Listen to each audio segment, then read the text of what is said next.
It's just gone 6 o'clock. It's Saturday, the 15th of July, and welcome to our weekly news programme. And in the news tonight, the first of a 3-day music festival was called off last night due to bad weather. Jurassic Fields was due to see its first performers at 3:30 yesterday, and due to the torrential rain and winds, the event organisers decided to cancel the first part of the festival. The announcement was made on the festival's social media page. The organisers said, "We have done all we can to make it happen, but the weather is completely against us and the safety of attendees and crew is the most important thing. We are constantly monitoring the conditions and we will be giving updates as soon as we can whilst dealing with the immediate situation." However, the good news is the event has gone ahead today and tickets that were purchased can be used for all weekend. So those who missed out on Friday were able to attend either today or tomorrow. Now, other events have been cancelled over the weekend, including the Tolpuddle Martyrs Festival that should have been happening this weekend. That's been cancelled due to the extreme adverse weather. And Bee Fest that should have been happening at Poundbury today has also been cancelled.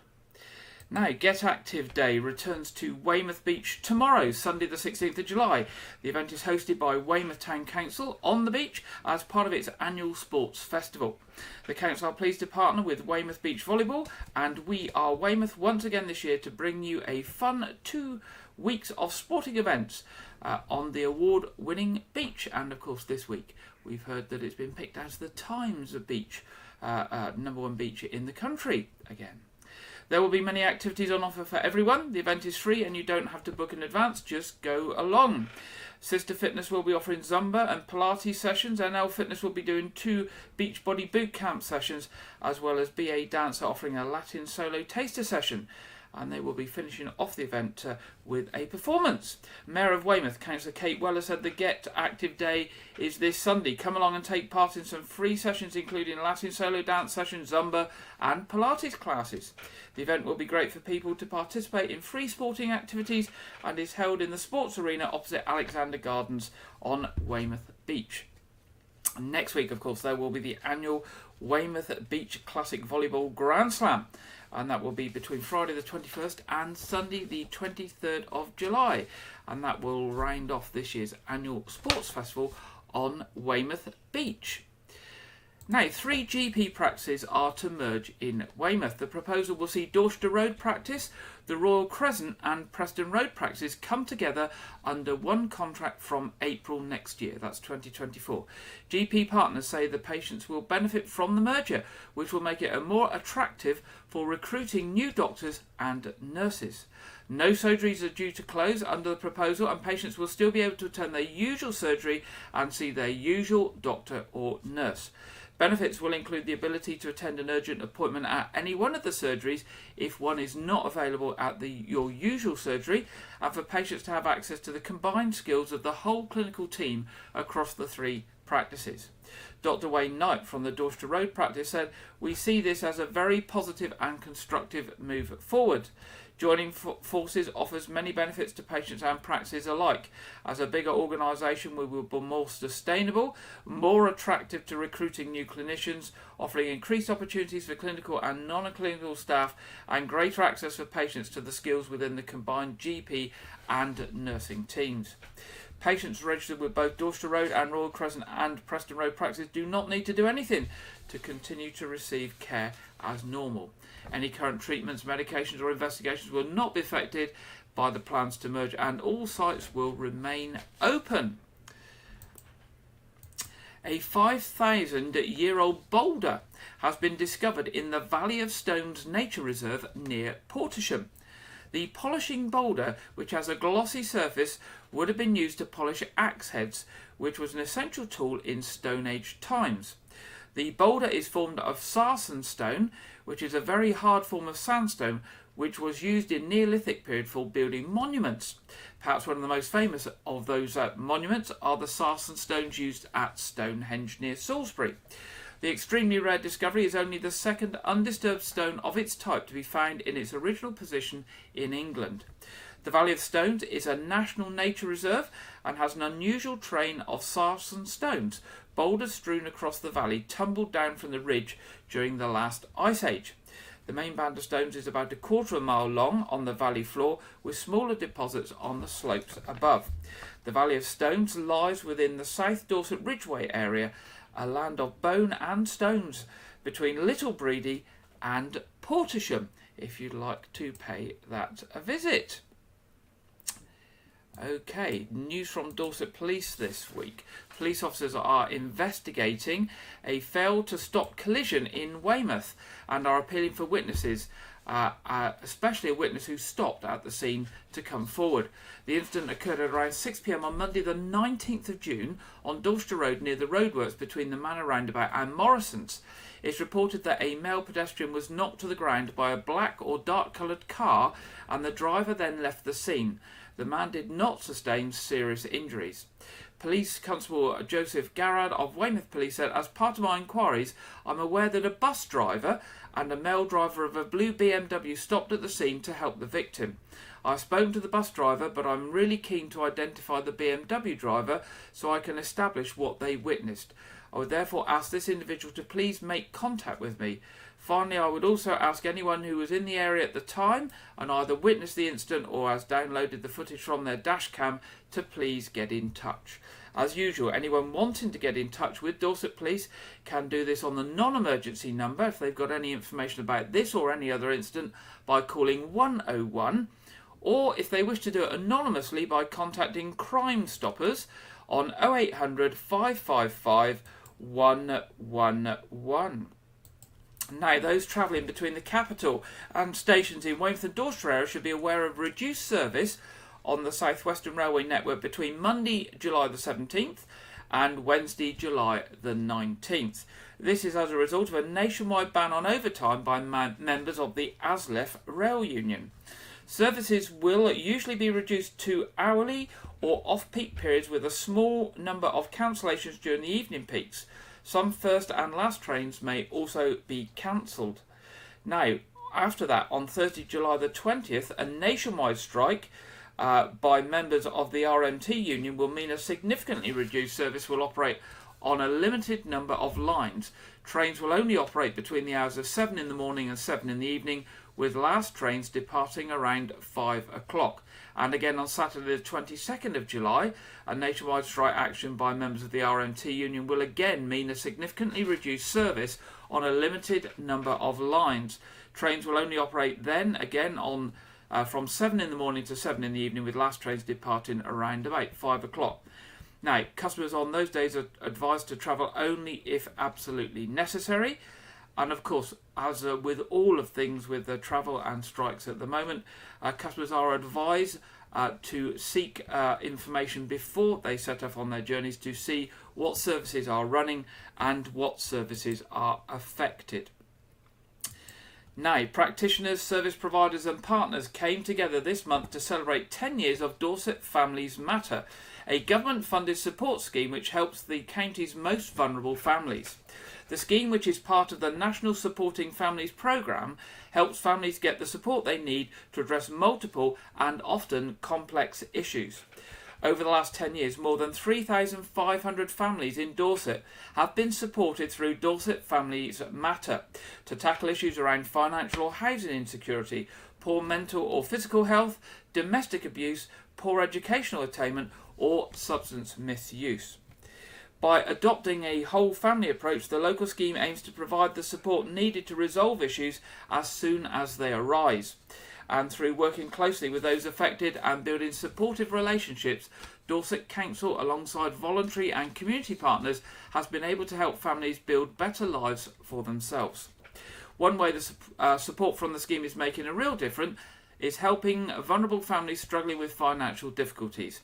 Thanks to the programme's strong links with the Department of Work and Pensions, families in Dorset have been benefiting from dedicated employment advisors. Now, nationally, the Supporting Families programme has supported over 650,000 families. Now, if you want to find out more about support available for families in Dorset, go to the Dorset Council website and search for Family Support in Dorset. The range in Weymouth has announced that it is to welcome an Iceland's branch into its Weymouth store. The Iceland store will work as a new department within the range and will open on Friday, July the 21st. It will take up around 2,500 square feet of space in the corner of the ground floor, and it will be stocked and staffed by existing range store staff. The range will remain open whilst the reorganisation and refit is carried out, with most of the work being done outside of store opening hours where possible. A new campaign is being launched to encourage older people to use their free bus pass to meet friends and family, rediscover local attractions and get their culture fix from 66. This new campaign follows research showing a 36% drop in bus usage since 2019 for concessionary pass holders. Older and eligible disabled people are being urged to make the most of free bus travel to meet friends, connect with nature and visit new places this summer through a new government campaign launched today. The new Take the Bus campaign is targeting people aged 66 plus and disabled people who are eligible for concessionary passes, and to encourage them to use the free bus travel where it's available. The campaign reminds pass holders of the benefits of using bus travel, including staying active, visiting new places, taking up hobbies and seeing friends and family, while saving money on travel. Excuse me. The new adverts encourage pass holders to take the bus, with posters and social media assets made available for local authorities, bus companies and others to customise, co-brand and use in their area to promote the scheme. Along with the government's £2 bus fare cap scheme, the campaign aims to get more people using the bus to help reduce congestion and emissions while supporting the bus industry and helping grow the economy.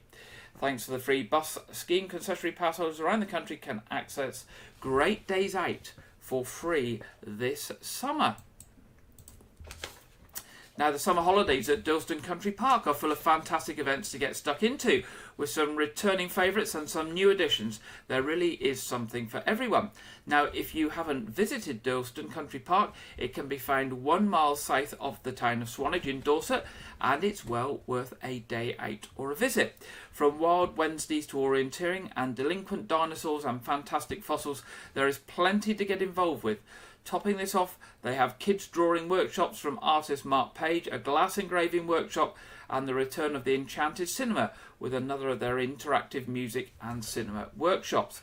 On top of all of this, Dilston will host a children's activity trail daily throughout the summer break from Tuesday the 18th of July to Thursday the 10th of August. Take a trip through time and learn about Dilston's past with the Time Traveller's Trail. Then from the 11th of August to the 3rd of September, follow the map and find the treasure with the Pirates of Purbeck Trail. Meanwhile, in Dilston's fine Foundation Gallery, families can enjoy a unique art exhibition inspired by the Shetland Isles from artists Robin Mackenzie and Katie Harold, featuring prints, paintings and drawings. This will run daily from the 26th of July to the 30th of August, 10:30 to 5 p.m, and it's free to enter. With so much going on, Dilston is a good place to visit for the whole family this summer. So there we go, Dilston Park, 1 mile outside of Swanage. Take a ride on the Swanage Railway and then pay a visit to Dilston. A great day out there for the family. And finally, in our headlines tonight, families are being invited to the Tank Museum at Bovington this summer. The museum is celebrating the centenary of the tank and is constantly updating and adding to its visitor attractions. It now has a total of 300 tanks from 26 countries laid out in 10 exhibitions, which span the 100 years of the history of the tank. The museum is suitable for all ages, with exhibitions, interactive displays, games, models, lots of activities, hands-on activities, and the chance to dress up as well. Tanks there span from the first ever tank, Little Willie, who you can see up on the screen there, to the latest British Army's current main battle tank, the Challenger 2. And that's the end of the headlines this evening. Now, Butterfly Conservation, which is an organisation that looks to look after butterflies and moths, is calling on people across the UK to take part in this year's Big Butterfly Count. And it started on the 14th of July, so it's just one day in, and runs through to the 6th of August. And basically the Big Butterfly Count is to help scientists understand the impact of climate change on our most loved butterflies. Last year's record temperatures, heatwave and drought caused some of the plants that caterpillars feed on to wither and die. And to help scientists discover what ongoing impact of this extreme weather has been, the public are being asked to spend just 15 minutes in any sunny spot and record the number and type of butterflies they see. And here's a video from Butterfly Conservation to tell you all about the Big Butterfly Count. I love being outside and connecting with nature, especially when that involves seeing butterflies. And it's even better when you can contribute to some important citizen science in the process. I am of course talking about the Big Butterfly Count, and this year it's taking place between the 14th of July and the 6th of August. By taking part, you can help scientists at Butterfly Conservation understand more about our butterflies and how they respond to things like weather patterns and climate change.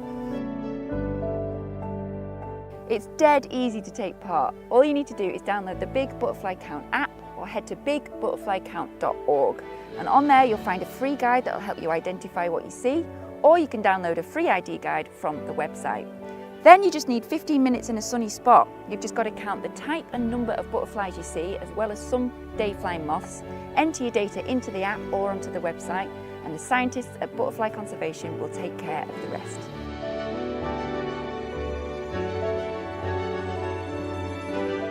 Now, if you don't actually see any butterflies, it's still really important to record that. Scientists want to know where butterflies aren't just as much as where they are. And do try not to be disheartened. We do know that butterflies are declining in the UK, but by counting these numbers and submitting the records, we can help really target those conservation measures to help them recover. So please do submit your results, don't forget to do that. And the best bit is you can do as many counts as you want over the 3-week period. So if you tell your friends and your family about it, get them all having a go. You can even do one every single day, because the more counts happen, the more data we get, and that's really important for the conservation of butterflies. And as well as that, it means getting more people outside and connecting with nature, which can only be a brilliant thing.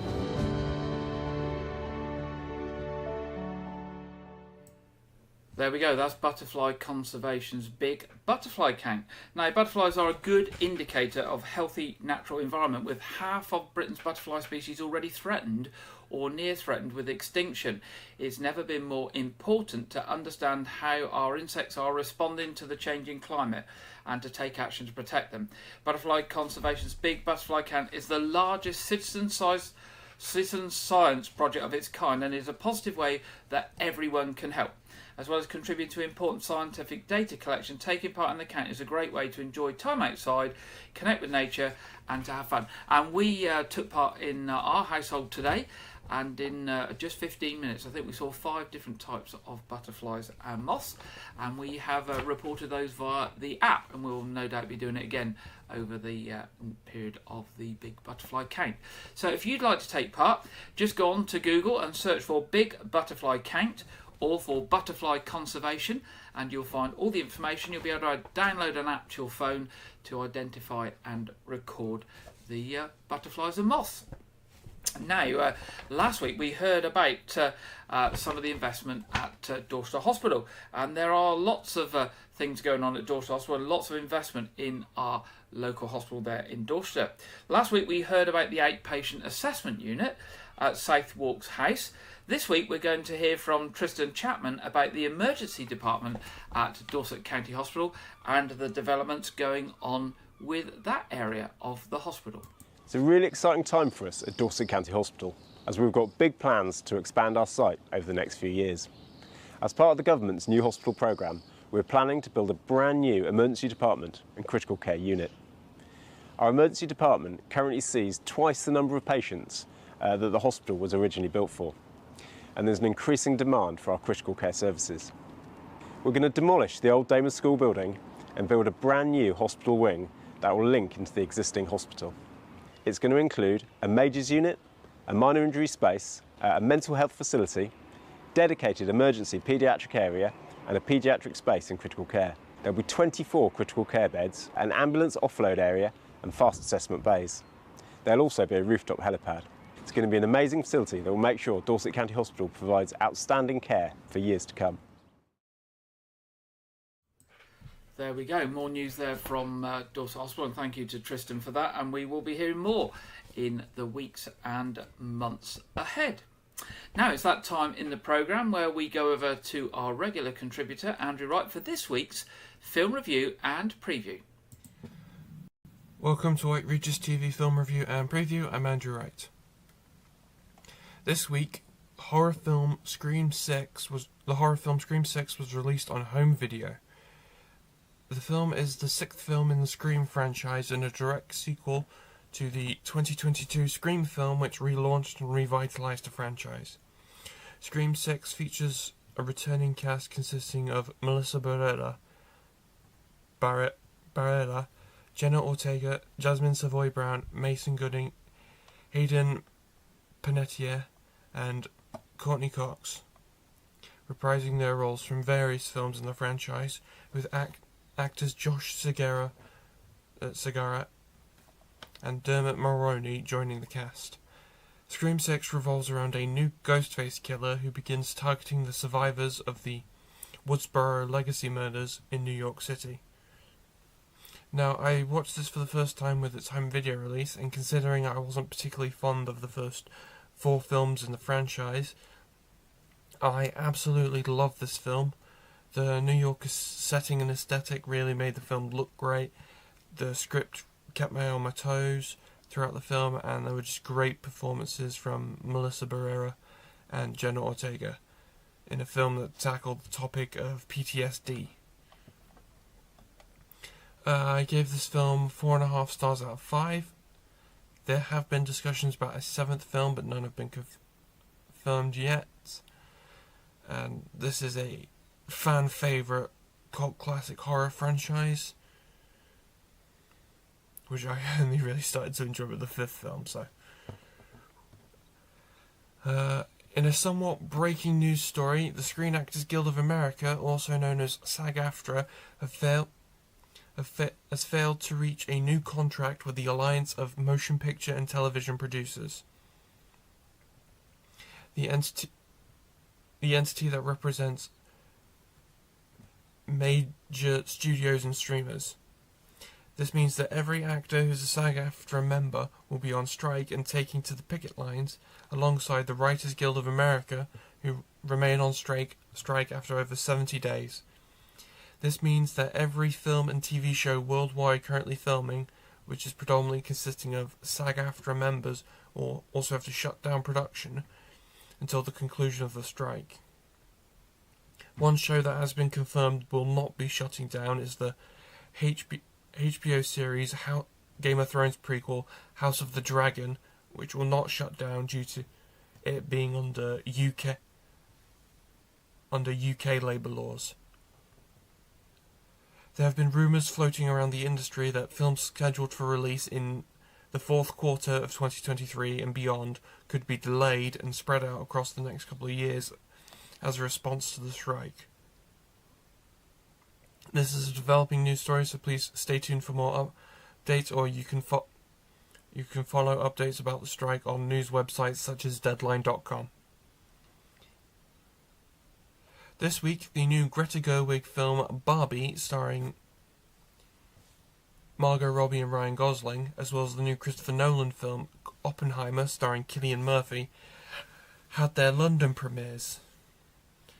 These two very high-profile films released on the same day, July 21st, and cinematic double bills of these two films have been endorsed and promoted by high-profile industry members including Tom Cruise, Christopher McQuarrie, Margot Robbie, Greta Gerwig and Christopher Nolan. At the Oppenheimer premiere on the 13th of July, the actors did take to the red carpet to do press for the film. However, they left the premiere before the screening of the film at the IMAX Leicester Square due to SAG-AFTRA strike being called. Stay tuned for coverage of both films' opening weekend. That's all I have for this week, but be sure to check back next week where I will preview both Barbie and Oppenheimer. Now back to Gary in the studio. Thank you very much there, Andrew. And yes, as he says, the strike of the writers and the actors is a developing story and is going to affect many releases over the weeks and months ahead if it's not resolved soon. So we will get updates on that in future programmes. It's that time in the programme now where we go over to the Met Office for the weekend national weather forecast, and this week we are joined by Jonathan Vautry. Hello there. June's heat certainly feels like a distant memory for some of us. The middle of July is bringing us something much more unsettled, with this area of low pressure staying with us through the weekend. Those isobars really squeezing together across southern areas of the UK, so there is a yellow wind warning in force for southern Wales, southwest and into southeastern areas of England. Gusts widely of 40 miles per hour, potentially up to 55 miles an hour in places around some of the heaviest showers through today. That is enough to cause some disruption, particularly around coastal areas. We could see some large waves and spray, but even inland with trees in full leaf, we could see some branches being knocked down and may cause a bit of disruption to travel and any events that are out throughout the day. So do just take care. Elsewhere, we'll see a mixture of thunderstorms and sunny spells throughout the day. Some heavy showers as well, providing some torrential downpours of rain and hail also possible. Because the winds are so strong across southern areas of the UK, those showers and thunderstorms are going to be pushing through at quite a pace, so that reduces the chance of us seeing any noticeably high rainfall totals here. It's where the winds are lighter across northern areas of England, Northern Ireland and Scotland where we could see some of those thunderstorms turning slow moving throughout the day. And so that's where we have thunderstorm warnings in force. Potential for 30 millimetres of rain in just 2 or 3 hours. Potential for some flash flooding and some surface water issues for any travellers during the day. So certainly some watch points for all of us as we do head throughout Saturday. It's going to be feeling though rather cool in amongst all those showers and that breeze. Top temperatures likely around the high teens for Scotland and Northern Ireland, closer towards 20, maybe 22 degrees Celsius across parts of southern Wales into eastern areas of England. Some of those heavy showers and thunderstorms will continue throughout this evening as well before they gradually ease their way off. Likely turning driest for parts of eastern Scotland down into East Anglia, South East England as well, but there'll be showery outbreaks of rain persisting in other areas as well. The breeze is going to stay with us overnight. That will help mix up the air, so it's going to reduce the chance of our temperatures dropping off too far overnight. Many of us holding up around 12, 13 degrees Celsius, so not that chilly at all.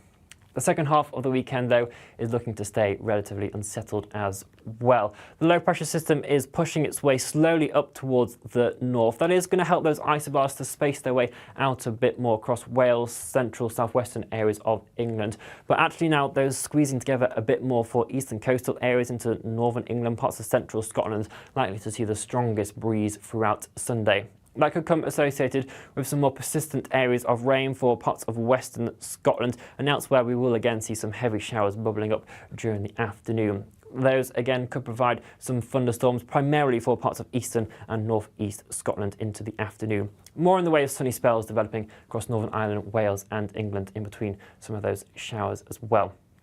Temperatures on Sunday, thanks to that slight bit more sunshine, more widely pushing towards 22 degrees Celsius across parts of central, south and eastern areas of England. But again, where we hold on to that breeze and those more persistent areas of cloud and rain, Northern Ireland, parts of Scotland, not seeing much higher than 18 or 17 degrees Celsius. Some of those showers again lingering as we move into Sunday evening before they gradually ease their way off for Northern Ireland, England and Wales. But the more persistent rain for parts of western Scotland is going to continue throughout the night. Again, going to be quite a damp 24-48 hours across locations here, and the breeze just persisting still as that low pressure centre gradually clears its way off. We're going to hold on to the relatively unsettled and showery conditions as we head into the new working week as well. So do stay up to date with the full forecast. You can find all our details across social media, Twitter, Instagram and Facebook. And we'll be back here again on YouTube, the app and on the website very soon. Bye-bye. Thank you very much there, Jonathan, for the national weather forecast. And now looking at the weather for the week ahead here down on the south coast, we can see that the temperature is going to hold up sort of that medium sort of temperature for this time of year. So not too cold, but not too hot like they've been having on the continent. But sunny spells and clouds and a few spots of rain during the week for us here. And we'll see what happens the following week, whether we get back to those really hot temperatures again. Now, moving to the What's On this week. Weymouth Pavilion, tomorrow, Rhythm of the Dance. 19th of July, Bridesmaids of Britain, which is a touring comedy. 21st of July, Let's Dance Summer Showcase. 23rd of July, Tribute to the Carpenters. 28th of July, Islands in the Stream, which is a tribute to Dolly Parton and Kenny Rogers. 5th of August, Magic of the Beatles. Box office as usual, weymouthpavilion.com online or by telephone 01305 783 225. Turning to the North Fork, 29th of July, Songs in the Sun. This Is My Theatre presents Much Ado About Nothing on the 2nd of August. And 26th of August, Fort Fest, an open-air concert containing local bands. More details of all of those on nofort.org.uk. Now, turning to Arts Reach, they've got something very interesting coming up for younger members. Squashbucks Theatre presents Journey to the Stars. It's a puppet show. It lasts an hour and it's suitable for 5+. And it's going to be on Friday the 28th of July at 1:30 at Stallbridge Hall. And Saturday the 29th of July, a bit closer to us, at Martinstown Village Hall. More details about that on the Arts Reach website, artsreach.co.uk, and I'll see if next week, and see if I can get hold of a trailer of that, if there's one available to share with you. But it looks to be a lot of fun. They quite often have stuff for the children over the holiday period, and this is one specifically looking at families and children in mind. So that's Journey to the Stars on the 28th and 29th of July. The 29th of July is at Martinstown, so not too far away. Now, church services tomorrow in Wyke, Regis, 9:30 at All Saints Church and 11 o'clock at St Edmund's Church. And of course tonight we have our quiz at 7:30. Stream going live about 7:15, so you can find it, and the quiz itself starting at 7:30. Now that brings us to the end of this week's programme. I hope you have a good weekend and a good week ahead. Of course, if you've got any news or stories for us, do drop us a line at news@wykeregis.tv, news@wykeregis.tv. We'll be pleased to receive it and happy to include it in the relevant programme next week or in the weeks ahead. So, have a good week. I look forward to be back with you next Saturday at 6 o'clock. Good night.